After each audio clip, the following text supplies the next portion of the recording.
आज होता रविवार आणि आज आम्हाला जायचं होतं चांदवडला आदर्शच्या बहिणीचं लग्न अटेंड करण्यासाठी. साखरपुड्याला काही जाता आलं नाही. म्हटलं आज पण नाही गेलो तर भाऊ आपला नाराज होऊन जाईल, म्हणून म्हटलं जाऊन येऊ एकदाचं.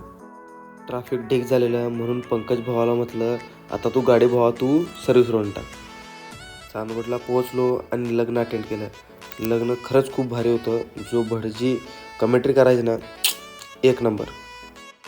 आणि मी, ऋषी, पंकज आणि सौरभ निघालो अहिल्याबाई होलकर यांचा वाडा पाहण्यासाठी. आम्ही पोहोचलो पण दरवाजा बंद होता. पण पंकू काय प्रयत्न सोडत नव्हता.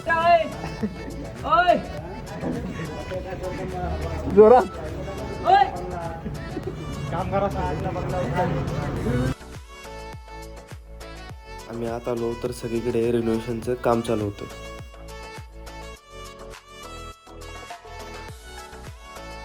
आणि आतमध्ये एंट्री केली तर काय वाडा नाही महल होतं. महल सगळीकडे लाकडाचं स्ट्रक्चर होतं आणि कोरीव काम तर काय सगळ्यांचा बापच.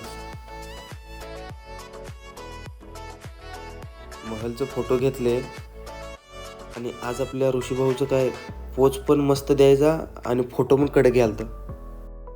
मग गरुडा आणि पंकजचे फोटो घेतले आणि फोटो बघा हा, पोरगी बघू नका. मी सौरभचं फोटो दाखवतोय, पोरगी नाही. मग टॉप फ्लोअरवरून पण फोटो घेतले आणि निघालो बाहेर. गरुडा गेला घरी आणि आम्ही निघालो पंकजच्या घरी. आणि पंकजच्या गावी कोटमगावला पोचलो. घरी गेलो आणि पंकजनं आपलं दाखवलं आपलं शेत कुठं आहे कुठं नाही. आणि आता म्हटलं चला आपण आता परतीच्या मार्गाला लागू. पंकज साहेबांची बुलेट घेतली आणि निघालो नाशिकला. हे दिसत आहे लासलगावचं कांदा मार्केट आहे.